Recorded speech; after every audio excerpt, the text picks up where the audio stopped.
Okay. Good evening, everybody. We're here for Glenn Grossman's webinar. First of all, we'd like to congratulate him on the marathon that he just completed. And we're proud of him for that. Also, Rebecca is not available this evening. She had previous commitments, but I'm happy to substitute for her tonight. So, Glenn Grossman is an epidemiologist with over 20 years of experience. While pursuing his doctorate in epidemiology at UNC Chapel Hill, Glenn served as an epidemiologist on staff at the UNC Infectious Disease Clinic for 2 years and taught epidemiology and advanced analytics at Duke Medical School and UNC. He has been involved in epidemiology projects with Medicare, Medicaid, Veterans Health Administration, Military Health Service, CDC, and other programs in the US and outside the US. He's also currently does consulting on epidemiology, and all of his views expressed today are his own. Okay, so Glenn, would you like to start, or would you like me to start with the questions? That's okay. I'll go through a quick review of the last couple of weeks and where we are with the epidemic, but then let's jump straight into questions early so we don't spend much time on this. Okay. All right, let me share my screen.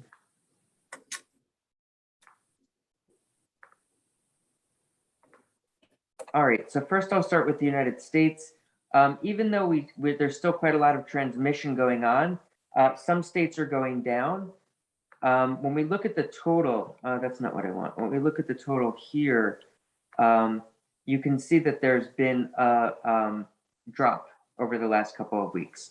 And so some people say this could have been the peak, that we've reached the peak and that this is over now going forward. And so we'll talk a little bit about that. The big question was, when the kids go back to school, will we start to have more spread based on that? And then will it cause an additional surge? And right now we're not really seeing that. However, a lot of schools closed. So if they started to have an outbreak, then they went back to remote learning, they closed for a week or two. And so this could be that the susceptibility hasn't gone down. It's just that there's heavy mask wearing and whatnot. The big question that everyone's been asking is, when will this all be over? And for me, the second question to that is, well, what does it mean for it all to be over? From my perspective, when this is all over, that means that we were back to the way we were in 2018 or so. And so that means that you're not wearing masks everywhere you go. I mean, some people still can if they don't want to get the flu or whatever, but the vast majority of people won't wear masks, and there won't be any mandates or any requirements to wear masks in schools or anywhere else. There won't be any social distancing constraints. There won't be any constraints. You won't be hearing about this in the news so much. And so the question is, when will that happen? And that's based on susceptibility. And so right now we've talked about the vaccination rates. Let me go to that for a second. So the vaccination rates are quite high. So for instance, among people over the age of 65, roughly 94% have had at least one shot and 83% are fully vaccinated. We've just started talking about people getting boosters. We haven't really been tracking that very well, so it's unclear what that looks like. But among people over the age of 18, roughly 3/4 have had at least one shot, which gives them a reasonable amount of protection. Obviously, the second shot for the mRNA vaccines provides a lot more protection, so it's important. But if someone has only had one shot, that's way better than having no shot and not previously infected. There's a question about how many people have been previously infected, and we'll get to that a little bit later, because being previously infected provides a lot of protection going forward. And so in terms of the question of when this is all over, myself and a lot of other people are thinking by March, and that assumes that by that point, all the kids who want to be vaccinated who are over age 5 or over will have been vaccinated by that point.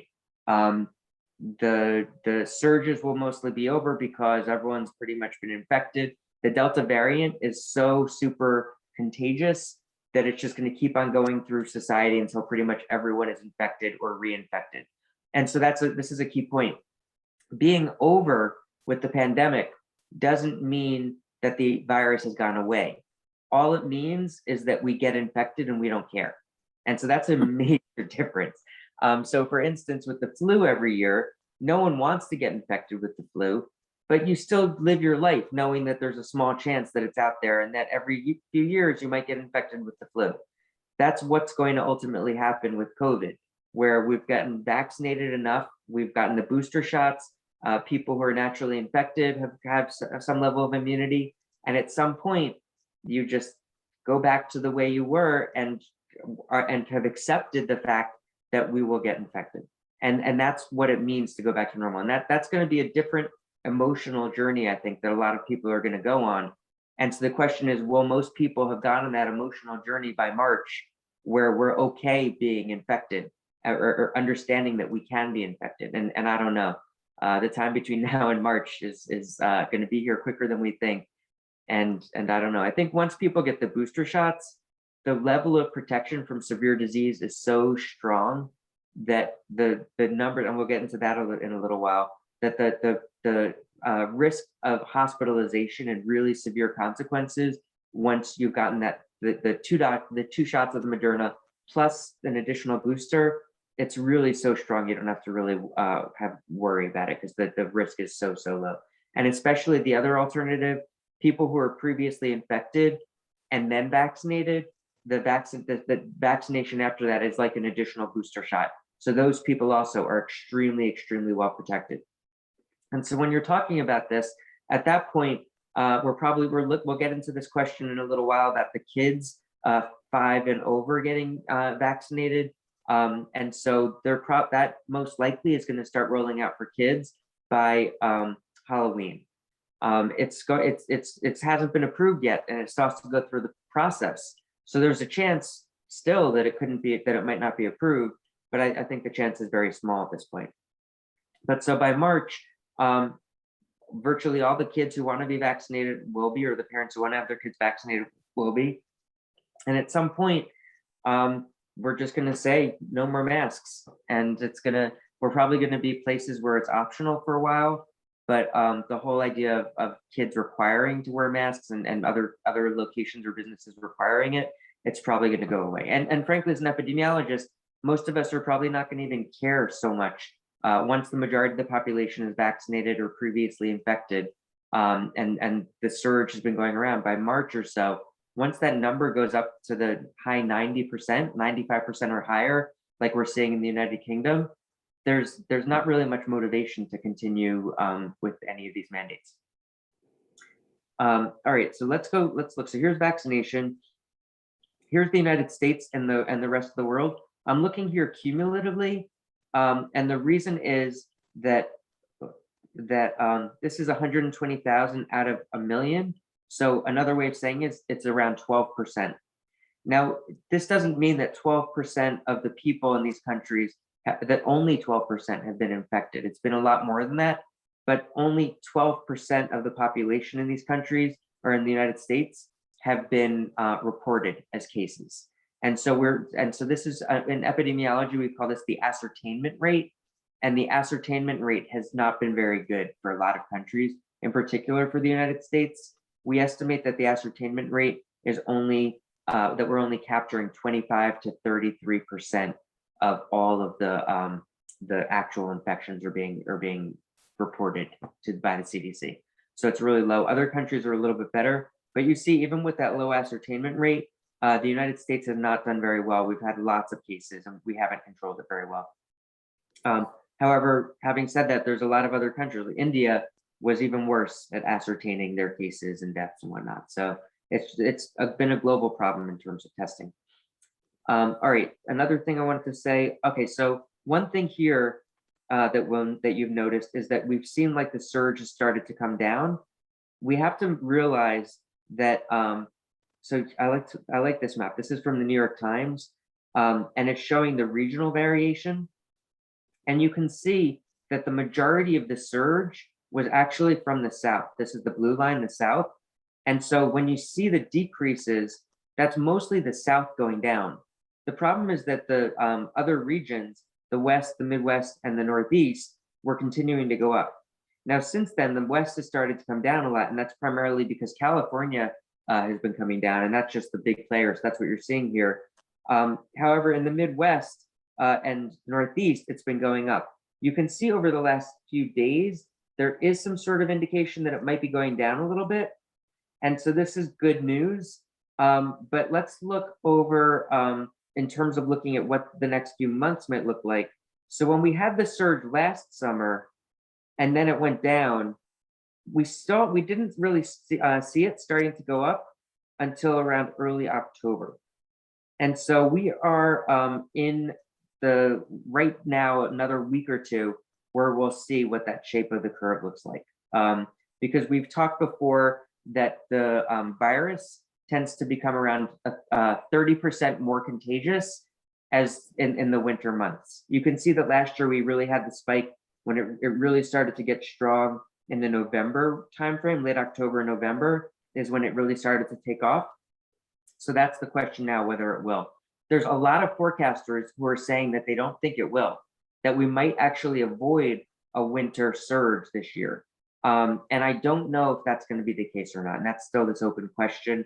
There's a very plausible case that we won't see a surge because so many people have already either been naturally infected or vaccinated at this point.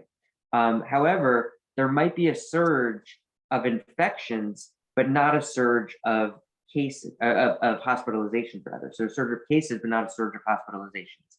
And so, for instance, that's what we're seeing in the United Kingdom. Here's cases. Let me look at rolling average. Let me get rid of some of these countries. So if you just look at United Kingdom, you can see that the United Kingdom had their surge last winter, and then recently they've been having a surge that stayed a little bit high. The United States recently has been around the same level of cases as the United Kingdom is this. So the United States and the United Kingdom have been pretty similar, although over the last week or so, the United States has come to drop the last couple of weeks. But when you look at the death rate, you can see, let me take Brazil out. You can see that the United Kingdom's death rate has been far lower than the United States death rate in this surge. And that's because the vaccination rates have been much higher in the United Kingdom, the total percentage of people protected. And so ultimately, this will look like our future, where I think eventually we'll have more cases regularly. Whoops, oh, it looks like something is temporarily giving it a hiccup. But so we'll have more cases, but we won't have so it'll look like the cases again. But when it comes to hospitalizations and deaths, we're really not going to have very many. There's still a lot in the United Kingdom, but it's going to go down. And so going forward, it's really not going to be a big thing. It's probably going to start looking like flu order of magnitude, maybe a little bit over flu. And so then I think we'll consider it over. People are going to talk about it for years. People still to this day, among epidemiologists, still talk about the flu of 1918, and it's over 100 years ago that happened. Even I mean, before COVID-19 hit, there were still books being published on it. So people continue talking about it, but I think that for all intents and purposes, the masks are going to be coming off by March and whatnot. It could be sooner. The next few weeks are really going to determine whether we start seeing the surge happen in October, November. I think it's probably fair to say if by middle of October, we don't see a surge happening, then we've probably hit the peak. And so that's great news. If we do start to see a surge, then that's going to be the interesting thing too. One of the things that we've noticed is that among people who are hesitant to get the vaccine, when they see a surge locally and people going to the hospital, that tends to increase the vaccination rate locally.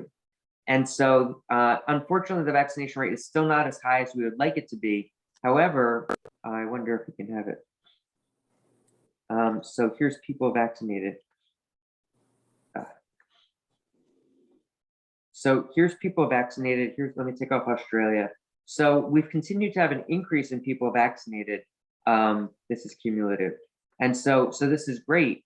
It could be better, but you can see that it plateaued for a little while and then started to go up a little bit more. So it's good news that people are still getting vaccinated, but we're probably not going to see numbers much higher than what we're currently seeing, but hopefully it'll continue for a while. All right, let me just see if there's anything else I wanted to discuss here. So we talked about New York Times. their regional variation. This is the big question. Remember, Northeast and the Midwest were the ones that really started getting it. The Midwest was the early signal last year. And so if we see an early signal in the Midwest, which we're not seeing yet, but it's a little bit early, then that would be the early indicator that we might be still have a few more months of this. But yeah, the South also, even though the surge is coming down, we did see that it rose again in October and November. And so that'll be the question to see whether that happens. The big thing, I think that one of the major reasons that the surge is coming down in some counties, it's because just so many people have been infected or vaccinated at this point that even if they're not wearing masks, it doesn't even matter so much anymore because there's all this natural protection now. In other places like the Northeast, when schools opened and there were cases that were spreading, they immediately either shut down the schools or they have very strong mask mandates.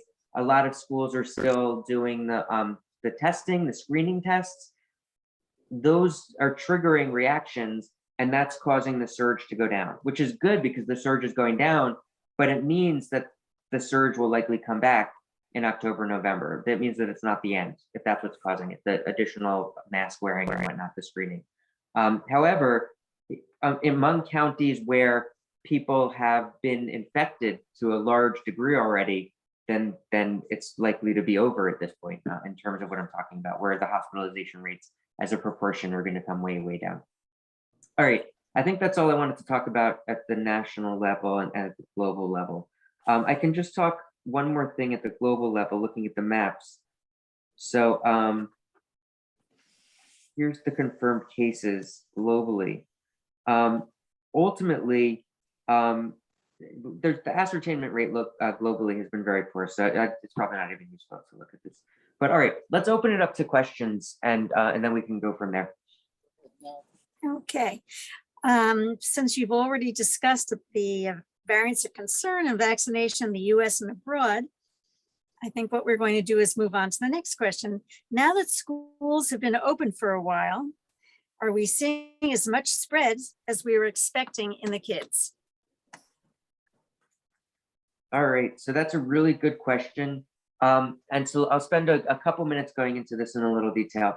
So Health and Human Services has split the country into 10 different regions. And so we can look at the different regions because they tend to cluster together when we look at the spikes. Overall, when you look at kids 0 to 17 years old, you can see that we seem to have peaked a couple weeks ago and it started to come down. This is largely because a few states are driving this though. So it might be confusing. So it's better to look at this at a regional level. So I've broken it up by regions. The first regions are region 9, 6, and 4. So 9 is sort of the California, Nevada, Arizona region. 4 over here is the South. And then 6 is sort of the Texas and these other states over here. And you can see that all of these regions have, the surge has peaked and then has started to come down, which is great news. Again, for some of these schools, the reason has probably been that the schools have closed once the spread started getting too high, or they put mask mandates in or whatnot. But for other of these schools, they probably are a legitimate just reduction where you've reached almost this idea of herd immunity, where once everyone in a classroom gets infected, then it's not quite herd immunity because you're not eliminating the virus, but instead the virus is still circulating at much lower levels because there's so much immune protection. And so you just don't have this surge anymore, this epidemic surge that you see. So more likely, instead of these surges, we'll just continue seeing this low level of spread in these places for a while. And so that's really good news. This is actually hospital admission data that we're looking, because I think it's probably a little bit stronger, better visibility, because the case ascertainment rate would be better based on this. And it's reflective of these regions. But now when we look at some other regions, so now we're looking at region 1, 2, and 3. 1 is the New England states. 2 is New Jersey, New York, Puerto Rico. It looks like it's included in here, but I think it's just New Jersey, New York is 2. And 3 is Pennsylvania, Virginia, DC, like that area, mid-Atlantic. When you look here, it looks like it could be going either way. So the numbers that look like they're going down a little bit but the problem is they're all falling in this gray bar when the data is unclear because of reporting for reporting. We know that reporting doesn't fully take place until a couple of weeks after the date. So we could get revised reporting over the next week or two where we're actually going up. But for the time being, it looks like we haven't seen a major surge in region 1, which is New England. It's been a surge, but it's sort of been just at this constant rate, just fluctuating a little bit. In region 2, which is New Jersey and New York, we are seeing this increasing surge almost to the point, not quite, but where we were back in January or so. Let me bring this up a little bit. Oh no, January was over here. So back up to where we were back in like April or so. It could be going down. There might be a little signal there, but it's unclear just because, again, this is in the gray area. So it could be totally legitimate that it goes up also. It's unclear what's going on right now. But again, school just started in region 2, New Jersey and New York, for most counties just over the last couple of weeks. And so as a result, we're still just beginning to see hospitalizations if they're starting to occur. And so over the next month or two, we'll see if it's following the typical seasonal pattern that we're looking at. Similarly with region 3, again, here's region 3. It's gone up. It's a little bit unclear if it's still going up or if it's coming down because it's in the gray region. Let's look at the last area of the United States. So this is region 10, which is the Northwest, region 7, which is the center of the country, region 8, which is up here, Montana type of North Dakota region, and region 5, which is the Great Lakes. And you can see in all of these regions, except maybe region 7, but in region 10, 8, and 5, it's spiking and going straight up, which means that the regional variation is still really important for understanding this right now. Because even though when you look at the national level, it appears to be coming down, that's all being driven by the South, because those countries, the states rather, got hit so hard. There were so many cases that when you look at the cases, it's really just a few states that are driving this whole trend at the country level.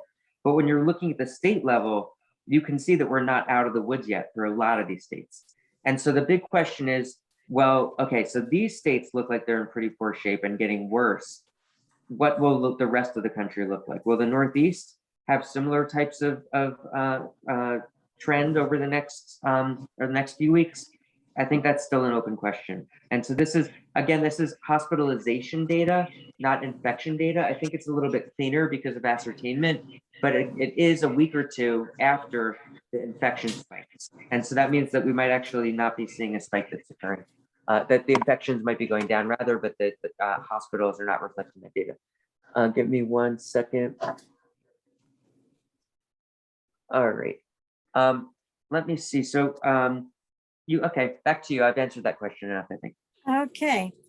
What does the COVID forecast look like for the next 3 to 6 months? I know you said that the pandemic will probably be over in March, but what about the next 3 to 6 months? Yeah, so it's really interesting. A lot of forecasts are suggesting that this is it, that it's going down. And so because of what we're seeing here and all the trends I've been showing you, that this is reflective that we've sort of tested the question of whether kids going back to school will boost this, will create this bigger surge, and that what we're seeing has answered the question. And so if you believe that the question has been answered, which is a plausible way of interpreting this, then that means that the surge for the country has now reached its peak, and it's all going to be reduced from here through March or so. There's some variation, and that's what most are saying. There's a couple of models that are suggesting that we might, even though we've started to go down, it's a false decline for the reasons that I said, where the Northeast and other states will start to see more contagion as the weather changes and starts getting colder and people spend more time indoors, and that in the October timeframe, November, is when it starts to have our final surge. And again, this is a plausible scenario too. Most people think a lot of people are not forecasting out to March, but most of us believe that once you have the vaccinations up over the next few months, you have the boosters, you have the kids getting vaccinated, and you have natural infections, that by March, we're gonna really be at the end. And that's it in terms of seeing these surges. Again, this means that there's still going to be spread, low level spread that continues, and people are still going to be getting sick to some level, but we're not going to see these massive surges that we've had. Another way of looking at this is here. So this is the Institute of Health Measures and Metrics and Evaluation that we've talked about before. They have their forecast over here, which I thought was really good. And so again, they're using the same, well, here's deaths, let me see infections. And so this is based on the same idea, where they believe that we've had, that the green line is the most likely that they're using, that we've reached the peak, that we're gonna continue going down for a couple months. The Northeast will see the seasonal approach, so we'll have a little bit of a surge, but they believe that that surge will be followed with a little bit of deaths, but not nearly as high as the previous surges created. Because as time goes on, we'll have more and more protective immunity because of the vaccines and the previous infections and whatnot. However, they are still looking at this other scenario where the kids going back to school, as the weather changes, we have more and more spread at the schools, and then we have more and more spread in the public. Remember, the Delta variant is the variant that's spreading everywhere. It's the super contagious variant. We didn't have the Delta variant last winter. And so that means we don't fully understand how contagious it's going to be in the United States across all the different states this winter. And so we're estimating based on how contagious it is relative to the other variants that we saw last winter and how contagious it's been over the last few months. But there's still this open question. And so that's one of the reasons that there's this uncertainty. Basically what we're modeling, I think at this point, are people's or organizations' willingness to shut down or to screen or to have mandates in place. And so as people get more negligent in wearing masks and that kind of thing, then you might see more of a surge. Like, so for instance, one reason that this might be are kids going back to school. If they're required to wear masks in their schools, over the first week or two, maybe they'll be very compliant, but then as the weeks go on, will they still be so compliant wearing the masks every day and not touching their face? I don't know. And that's what, if they're not as compliant, then that's what this surge looks like. Most models are assuming it's going to be more like the green, where the kids generally will be compliant.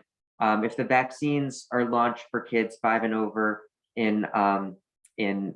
by Halloween, so end of October, then we could really prevent a growth in the surge after that. But it's still an open question. Because it's really hard to model this, because we're not modeling. It's not like the weather or the virus. What we're essentially modeling is human behavior, and people's behavior changes. If they know there's a surge, then they act differently, and so then that change in behavior drives the surge down. But then they, over time, just stop their behavior changes and they don't wear the mask as much, and then you see a surge again. And it's really, really hard to model human behavior. And that's the uncertainty that we're seeing in all the models right now. All right, next question. Okay. Glenn, can you update us about the JNJ vaccine? We haven't talked about that one in a while. Yeah, sure. So here's what we know about J&J. So far, of all the people vaccinated in the country, around 14.5 million people have gotten the J&J vaccine in the United States. So the Pfizer and the Moderna vaccines are these messenger RNA vaccines, the mRNA vaccines. Johnson & Johnson is more of a old school type of vaccine where they use an adenovirus, which is a different type of virus. And then they sort of dress it up in a costume. And they put the spike protein from the coronavirus on this other adenovirus, because the adenovirus is not harmful to us. And so, when it wears this costume, the body interprets it as being a coronavirus, and so creates antibodies to the coronavirus. And so that's the way the J&J vaccine works, because in large part, because they had an early scare with the blood clots, which is not really any concern anymore. We learned how to identify people who are at high risk and not have them take it. and to treat people who do get the blood clot. But despite that, there was a pause in J&J, and so a lot of people never really ended up wanting to get the J&J vaccine after that. However, J&J vaccine is still very safe. But so let's talk about what the data that we have now. So this chart, this was just a couple of days ago. This came out in the Morbidity and Mortality Weekly Report. This is showing the amount of antibodies that are generated after the Moderna vaccine, the Pfizer vaccine, and the J&J vaccine. You can see that Moderna and Pfizer are roughly the same. Johnson & Johnson doesn't generate quite as much antibody. Now, it doesn't really matter a super lot because it's still extremely, extremely effective. It's sufficient to, let me bring this back to people's attention. I know that this is a little bit of a busy slide, but basically when a person is first infected or first vaccinated, it triggers an immune response.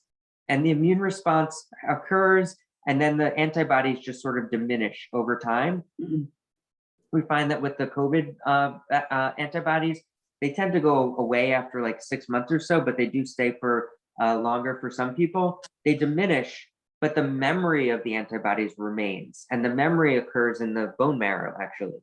And then once there's a new infection or a booster shot or anything like that, then you have this much more rapid. You can see that the slope here was more shallow, but the slope here is much more rapid, and you have a much bigger level of antibodies that are produced. And so you always have these two responses. You have the first response, then it sort of goes way down, maybe to below the detectable limit in some people, and then it spikes way high if a person's reinfected.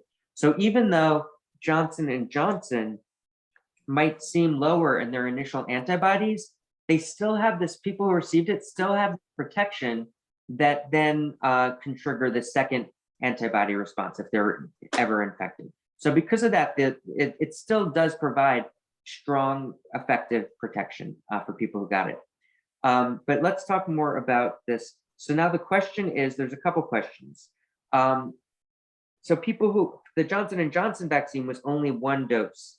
So the question is, should people get a booster shot? And should the booster shot be the same dose? Should it be a lower dose? Does it vary by age? And so we have some studies that just came out, and we found, and one of the big questions for Johnson & Johnson that was a different type of question in terms of the booster shot was with the mRNA vaccines, it's very clean in that it's just the spike protein that's produced. It's very, very, very specific. The problem with the Johnson & Johnson vaccine, or the theoretical problem, is that because it uses the adenovirus, there was a worry that some people might develop antibodies to the adenovirus itself, not just to the spike protein, but to the adenovirus.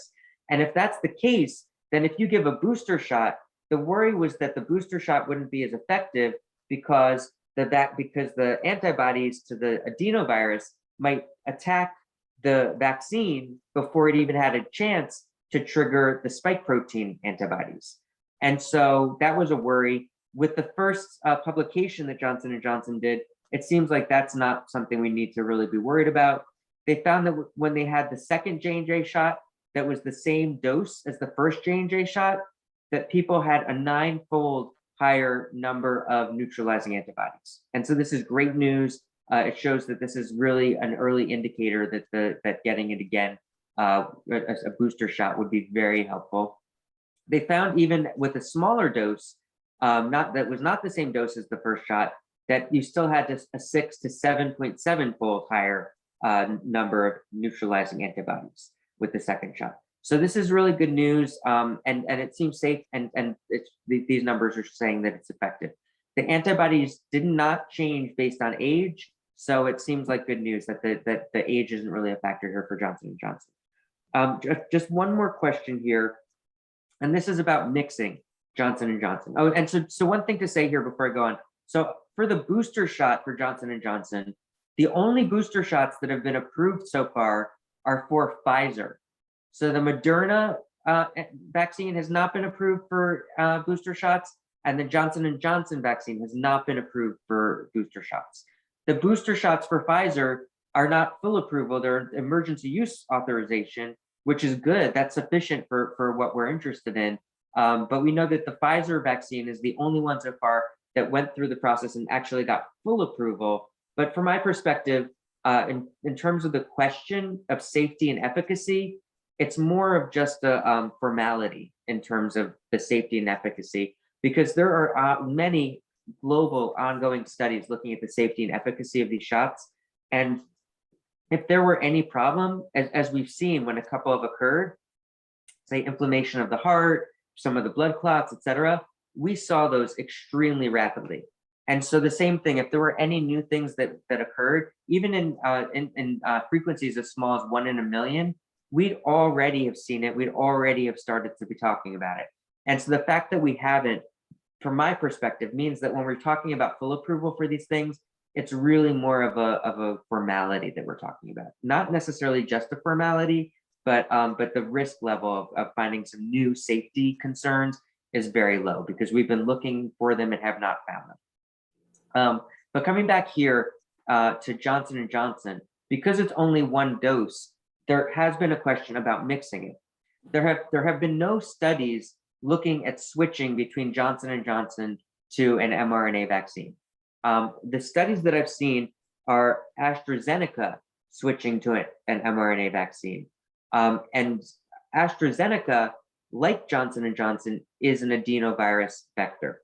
And so because AstraZeneca is adenovirus, it's probably the case that any switching that takes place with Johnson & Johnson to an mRNA vaccine would look very similar to what it looks like with AstraZeneca switching to an mRNA vaccine. And so when you look at efficacy, which I'll look at here first, so red are the people who switched, and blue are the people who are the control group, who did not get the new mRNA vaccine. And you can see that among the people who got the mRNA vaccine, they had substantially more effectiveness. That the mRNA vaccine after the adenovirus vaccine, remember again, this was AstraZeneca, but I'm interpreting it that this is what Johnson & Johnson would look like, that it's definitely statistically significantly stronger effectiveness if people decide to switch.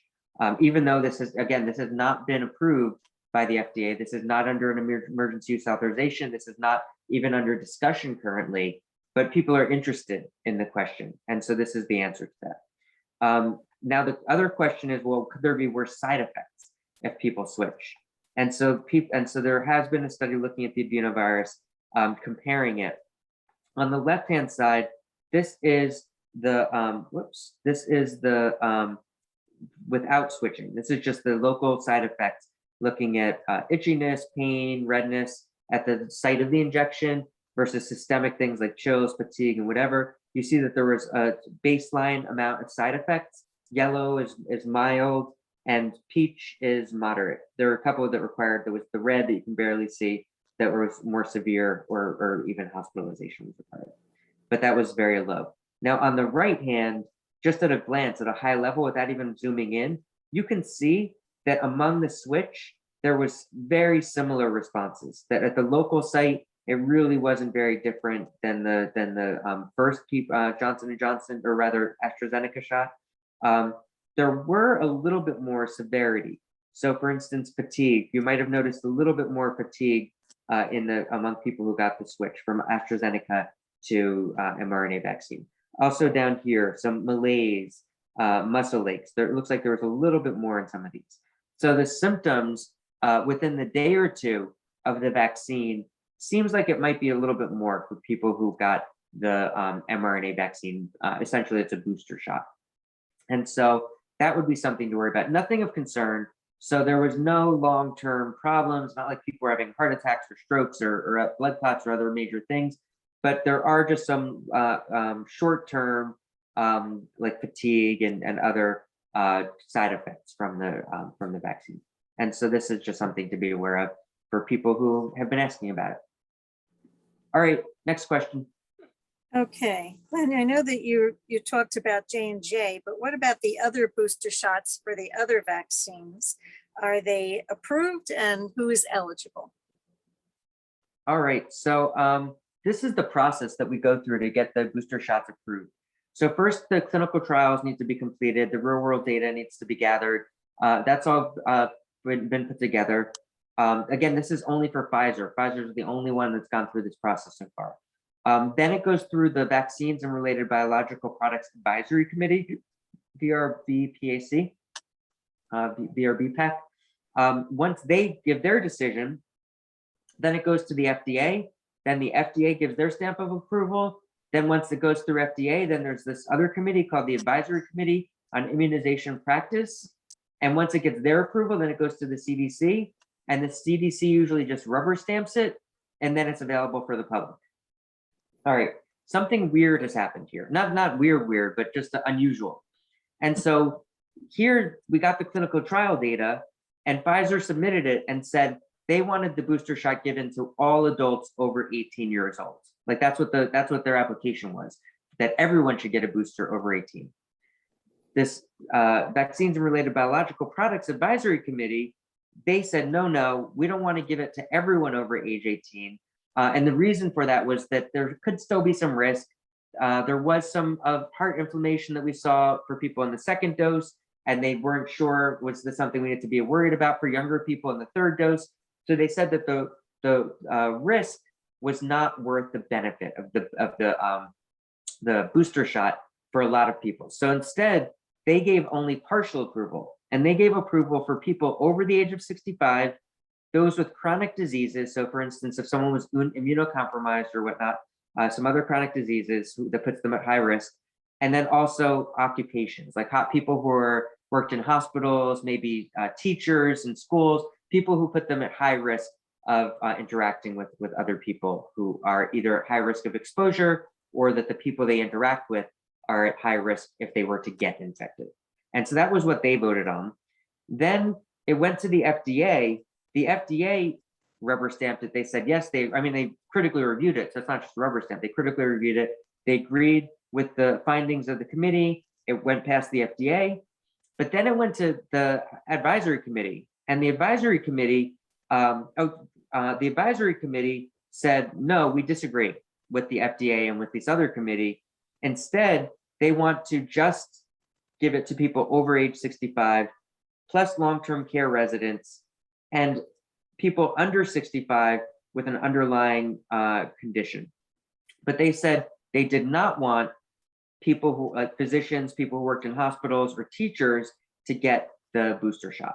And so this was weird that they occasionally do disagree. The CDC has almost always followed what the advisory committee says. They almost never disagree. I don't know of any other instance actually where they've changed their mind. But in this case, the CDC said, well, no, sorry, committee, we disagree with you. We're going to go back to what the FDA said and back to what the other committee said, and we're recommending booster shots for all the people that the FDA said. So the major difference was other high-risk occupations. So people who work in hospitals, people who are maybe teachers. It's a little bit vague what all these high exposure occupations are that the CDC is allowed to get booster shots now, but that's where we are. And so now the booster shots are available. Again, this is the Pfizer vaccine. So technically, only people who originally got Pfizer and are now eligible for the Pfizer booster shot, because Moderna has not finished going through this process, and Johnson & Johnson has not finished going through this process. And so this is still many millions of people, but there's still a lot of people that this leaves out. And so it's still an open question what that means. But there's a lot more to talk to this debate. Should we get the booster shot? Here's the main reason why the booster shot is not necessarily as important as people think it is. And that's because the booster shot still works, rather the original vaccines still work amazingly well at keeping people out of the hospital and preventing people from dying. And so when you look, there's two key things here that we're looking at. Vaccine prevention against infection and prevention against severe disease. When you compare people who got vaccinated early versus people who got vaccinated later, and you're looking only against infection, so just look at the horizontal line, you can see that it's dropped from like 92% on average to like 82% or whatever these numbers are. It's really dropped a lot. And so it's not as effective. It's still quite effective. I mean, 80% plus is still very effective, but it's dropped more for being infected. But when you look at protection against severe disease, it's hardly dropped at all. So the distance going vertically from this down to this, it's like only like a couple of percent. Like it really is not a meaningful difference for most people.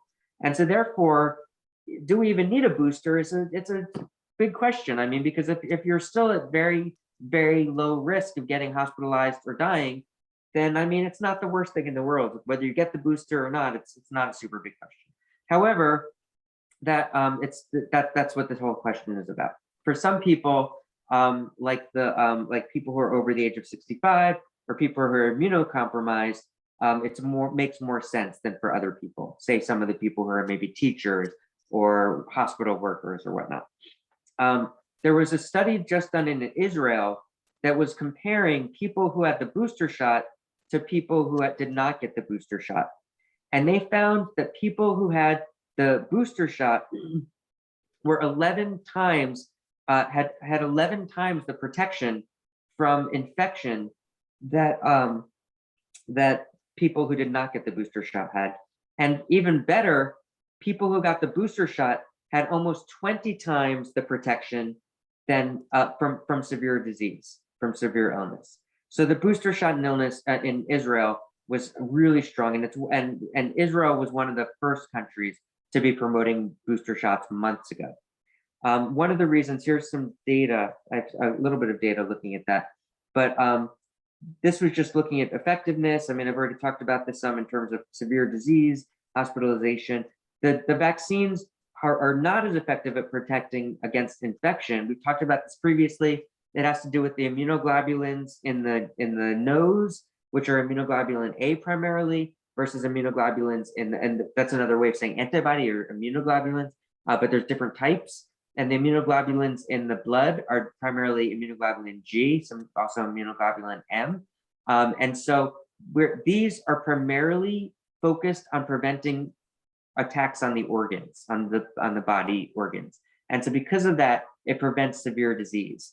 But there's not very much of it in our noses or our mucous membranes, because that's more immunoglobulin A.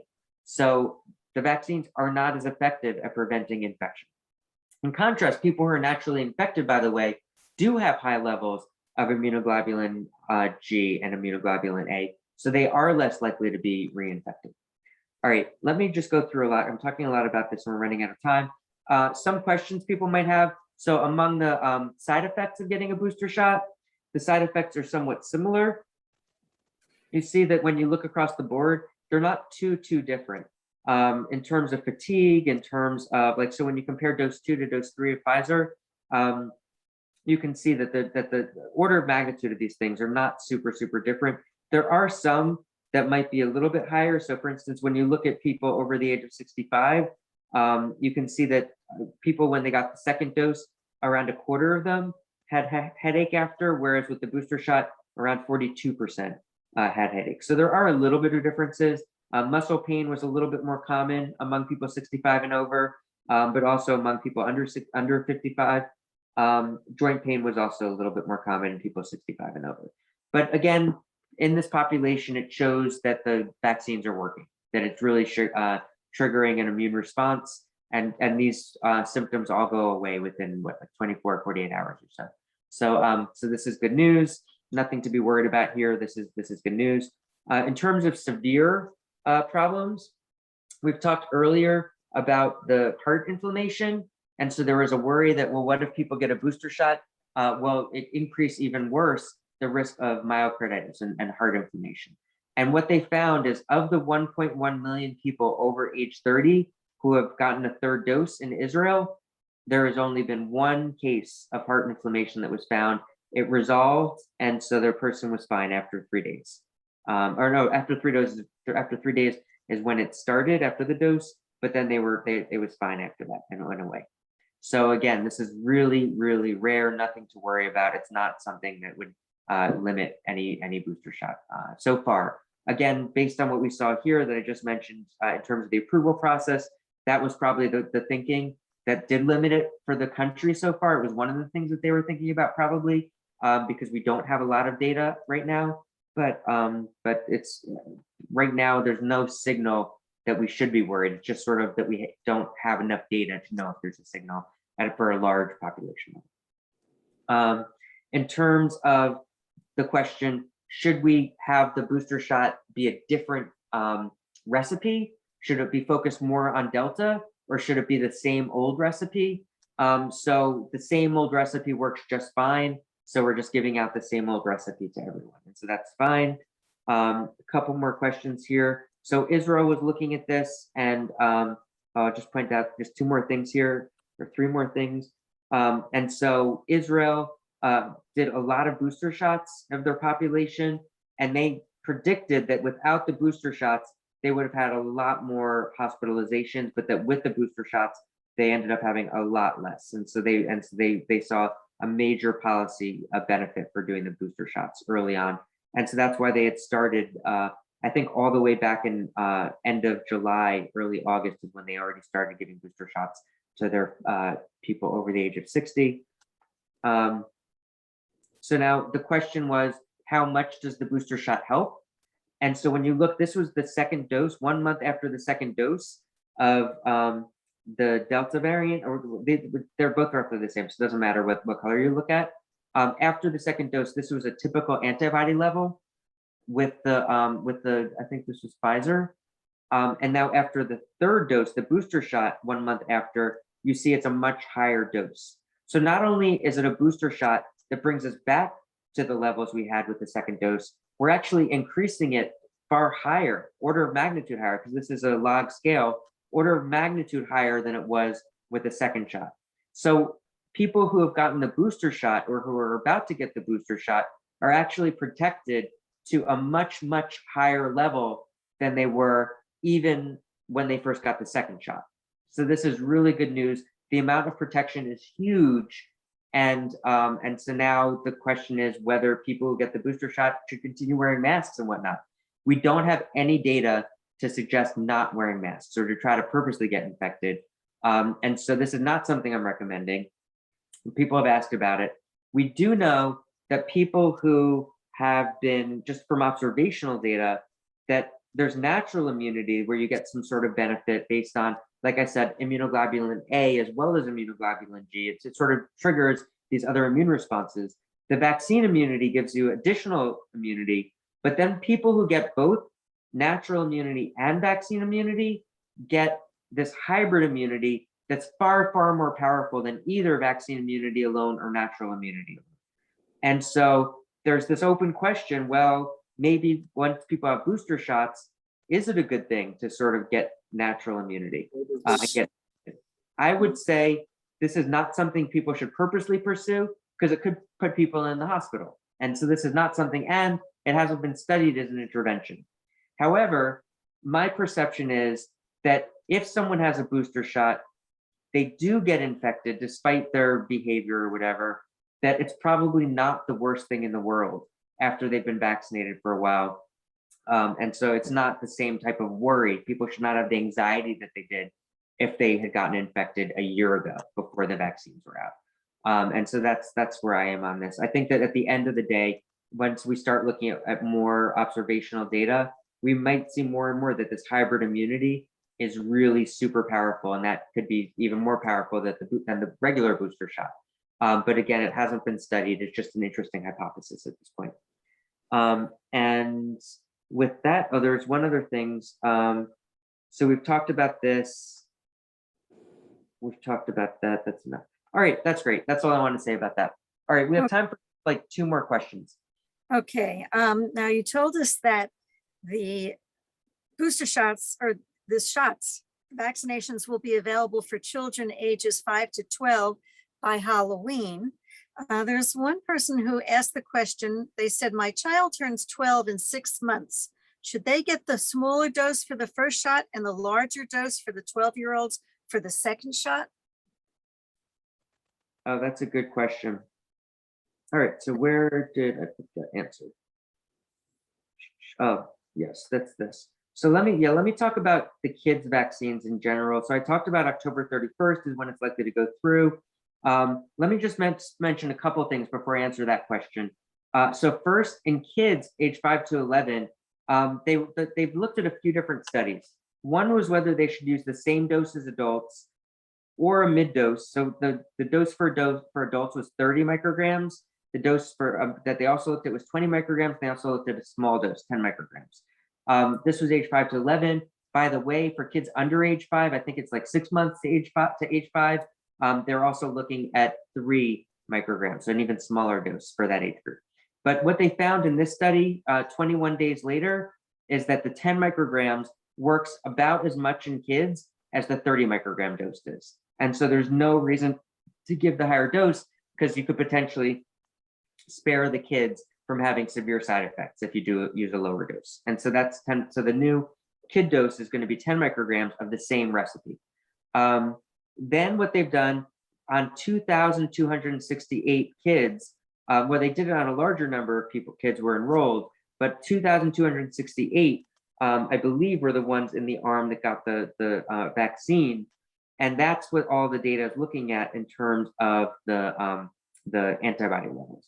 What they found was that kids age 5 to 11 had that the number of antibodies after a 10 microgram dose was the same as 16 to 25-year-old antibodies after a 30 microgram dose. And so this is what's triggering it, and is what is enough to enable the increased vaccination. You'll notice that this is not looking at protection from hospitalization. It's not looking at protection from death. It's not looking at protection from transmissibility or infection. All it is looking at antibody level and using that as a proxy. And that's sufficient for this purpose, because it would be too hard to look at, because the hospitalization rate of kids is so low. You'd literally have to give the vaccine to perhaps 100,000 more than that, the vaccine to that many kids in order to see an effect. And so that would be it would be so large that it would take forever to do, and it wouldn't be as beneficial. Did Pfizer assess myocarditis, so the inflammation of the heart, in kids 5 to 12? They couldn't, because it was only 2,268 participants. They did not find any inflammation of the heart in those kids. Remember, the heart inflammation side effect, first of all, it's self-resolving in virtually everyone. So they get it. Most people don't even know they have it. And then it goes away within a couple of days. So no one even knows. And it's not super worrisome because of that. None of these kids who are in the trial developed that. In order to even expect to see it, you need at least 13,000 kids to be vaccinated in order to have a chance of even finding one mild case of heart inflammation. And it would have been prohibitive to recruit 13,000 kids to try to do the study. It would have taken too long. We were trying to get it out there as fast as possible, and that's why we did it in a small amount. But you can take confidence in knowing that they did not find any heart inflammation in this number, which means that if the heart inflammation is a risk, the risk for a given kid is less than 1 in 2,268. So that's a really rare. The next final thing that I'll talk about here with the kids, a couple more things, because I have to answer your question that you had originally. But the big question is, well, how many of these kids are actually going to get vaccinated? Unfortunately, in August, just a few weeks ago, the Kaiser Foundation did a study, and only around a quarter of parents say that they will immediately have their kids under 12 vaccinated. And that's unfortunate. Around a quarter say that they will definitely not have their kids vaccinated, and that's unfortunate. 40% are sort of in the middle, where they're saying wait and see. I don't know what they're waiting for and what they expect to see, but I suspect that that it's going to be more than 1 in 4 that end up getting vaccinated. This is among the age group 5 to 11 that we're talking about. Age 5 and younger, or rather under 5 years old, rather, is I don't know when that's going to be approved. That could be by the end of the year. There's different issues that they're looking at for such young kids, and so I don't know what the time frame is that we're looking at there. But this is for kids. I really hope more parents get their kids vaccinated. The big issue is that there's been this big controversy in the news media and on social media about the vaccines. It's the stupidest thing that people are complaining about, and that's why there's this controversy here. In terms of the questions here, Well, I'll go through a bunch of these that people got. Will kids still need to wear masks after they're vaccinated? My perspective is no. There might still be some mandates, but that's the question about going through March. Once the kids are vaccinated, this could be a really big incentive that once they're vaccinated, they just shouldn't have to wear the masks anymore. And this could be a really big incentive to get vaccinated, because the level of protection they're going to have is going to be superb. Already, the risk of severe disease for kids is already quite low, like extremely low. However, even with extremely low rates, when you're talking about many millions of kids, there will be some that go to the hospital, even though it's rare. But the vaccines will make that even orders of magnitude rarer. The only other reason that the vaccines are helpful, or that the masks are helpful, is to reduce transmission. But the vaccines are so effective at reducing transmission too, that it's another reason that they don't need to worry about the mask so much. The next is, my child will turn 12 in say 3 months or 6 months or whatnot. Is it better to wait to get the larger vaccine dose? So based on these studies, it shows that people who are under 12, like so 11 right now versus 12, the 10 microgram dose is about as effective as the 30 microgram dose. So it probably doesn't make much of a difference either way, whether they get the first dose now or wait. I personally, because of COVID is still common, it's probably better to get the vaccine as soon as they are able, at whatever level that is. If there's an interest from a person to get the higher dose because they're almost age 12, then that would be something to talk to their physician about in terms of doing that. My perspective is that it probably doesn't matter one way or the other. The side effects are probably a bit higher in the 30 microgram dose without much more clinical benefit. So you might as well do the lower dose if it's similarly effective, even though someone right at the cusp hasn't really been necessarily, the specific question hasn't really been evaluated very critically. But if someone has a specific question like that, talk to their physician. Will kids need booster shots? It's really premature to even think about that yet, because we haven't even been approved for kids under 12, for instance. For the ones who are over 12, so say the 12 to 17-year-olds, right now, like I said earlier, there's no need for a booster shot. Their immunoprotection is extremely strong, even stronger than older people's. So there might not ever need to be a booster shot for these kids. Particularly, we know, like I said, that the COVID is not going away, so they'll eventually get infected, even with the vaccine. But it's going to be, most of them will be asymptomatic or just have minor cold symptoms at that point after they've been vaccinated. And so that will itself be a booster shot. So it's not really anything that they need to worry about. If for some reason there's a new variant that comes out, then that might be a reason to get vaccinated. But right now, like I've said multiple times before, the Delta variant is driving all of the other variants away because it's so super contagious. It has much higher fitness, what we call it in evolution terms. And so as a result, the other variants that we might have been worried about before in terms of breaking through the vaccine immune protection, the vaccine shield, they're mostly going away. And so because of that, the need for a booster shot is really going down for kids when we're talking specifically about kids. And like I said, again, all shots available are just Pfizer. Moderna and Johnson & Johnson have not gone through this regulatory process yet. All right, I have time for, I know we're a little over, but I have time for one more question. Okay, the last question for tonight. Are we running out of monoclonal antibodies? Now, this is a really interesting question. I'll spend just a minute or two on this. If I can find it, that's not it. Where are you?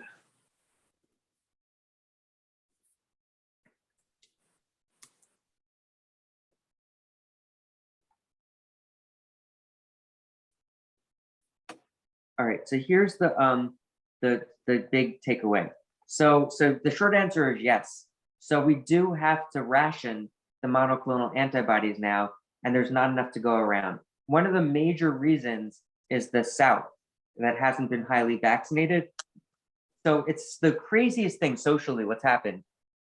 So just to tell you, a dose of the monoclonal antibodies. So the monoclonal antibodies are infusions. You need an IV bag, and they have to be infused over a while in like a hospital or a clinic. They have to be infused and it costs $2,100 per dose of the treatment, plus however much the hospital or clinic costs for their administration and whatnot. And so this is expensive, $2,100 per dose. And this is given to people who do not yet have severe symptoms, but they are at high risk of having severe symptoms and hospitalization. Once someone develops severe symptoms, say they have trouble breathing, they have oxygen issues, it's too late and the monoclonal antibodies don't work.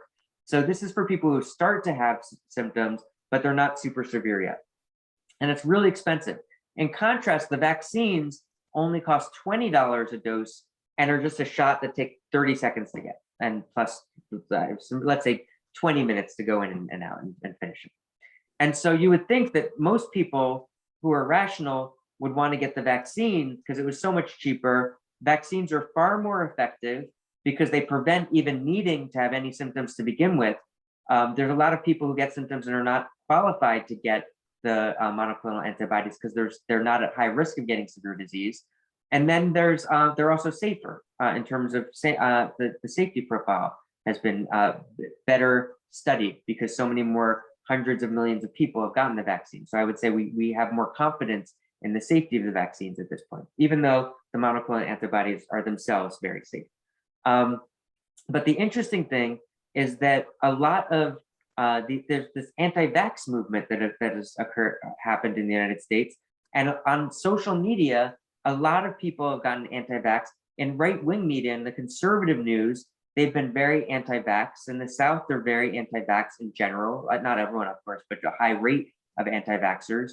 And so as a result, they've been saying things like they don't like emergency use authorization, they needed full approval, but now we saw full approval and that actually didn't change the rate of vaccination very much. However, monoclonal antibodies are also authorized under emergency use authorization. They have not received full approval yet. And yet, for some reason, people who are anti-vaxxers and skeptics have been very supportive of monoclonal antibodies. And they believe it's the miracle cure and it's perfect. And that now they're saying they don't need to get vaccinated because if something happens, they'll just go and get a monoclonal antibody. And it's so interesting hearing their language because it's the same emergency use authorization process, but when they talk about monoclonal antibodies, they use words like pure, it's pure antibodies, it's healthy, it's safe, we already know how it works, as opposed to the vaccines, which we should be using those same terms because it's the same idea. These antibodies are synthetic, they're synthetically produced antibodies, they're not human antibodies, they're produced in a lab, and I'm a fan of these. I don't mean to diminish them, but it's just this bizarre thing that we're seeing where a lot of people appear to not trust the vaccines, but yet they do trust the monoclonal antibodies. That's the weirdest thing. But anyway, because they've made this choice, we're consuming as a country far more monoclonal antibodies than we would need to if everyone got vaccinated or way more people got vaccinated. Because now we're having a lot of people who are getting infected and hospitalized who wouldn't have been if they had been vaccinated. In fact, the vast majority of people who are hospitalized now have not been vaccinated, and that's what's leading to it. And so it's problematic on a bunch of levels. I mean, one level is the cost. The United States, so it's free to all people. The out-of-pocket cost is free. No one actually pays the $2,100 or the $20 for the vaccine. It's US tax dollars that are paying for it. And so it's all behind the scenes. So Americans don't realize what this is costing us. But from a policy perspective, we're spending an enormous amount of tax dollars on these anti-vaxxers who didn't get vaccinated for $20 and are now costing $2,100 plus the administration cost, whatever, to get these doses. And so that's really problematic. I mean, as a taxpayer, this annoys me a little bit. And then also, now that we see we're going into the winter season for the Northeast and the Northern Hemisphere and the more northern regions of the country, what this means is that now there's not as much monoclonal antibodies for people who are vaccinated and continue to be at high risk and who might need the monoclonal antibodies. So they are being, just because of logistics, they are being rationed around the country. Now that we're seeing sort of the drop that we've been seeing in terms of the peak is coming down a little bit, it's not as much of a worry. But the big question will be in the next few weeks or months, if we do see the last final surge. And again, one more time, just to tell you, we might have already just seen the last final surge. This might be the downward side of the peak that we might have already seen. With it, no one thinks among the some of these models. I mean, some people do, but a lot of the models are suggesting that we won't peak as high as we just peaked. But again, this has to do with what I talked about earlier. So we could see the higher peak. But if we see this higher peak, then the monoclonal antibodies not having them could be problematic. So they're still being generated, but they're being used still a lot by largely by these unvaccinated people, which is problematic. So I think I answered your question, but yeah, that's basically where we are. Okay, well, it's now time for us to close this session, but we wanted to thank you very, very much again, Glenn. You've once again done a terrific job in helping us through this whole issue of COVID. Our next appointed time appears to be October 10th. Does that work for you, Glenn? Yeah, that's great. October 10th, 7 p.m. October 10th, 7 p.m. We'll see you all then. Thank you all for coming. Fantastic. Thanks, everyone. Bye-bye.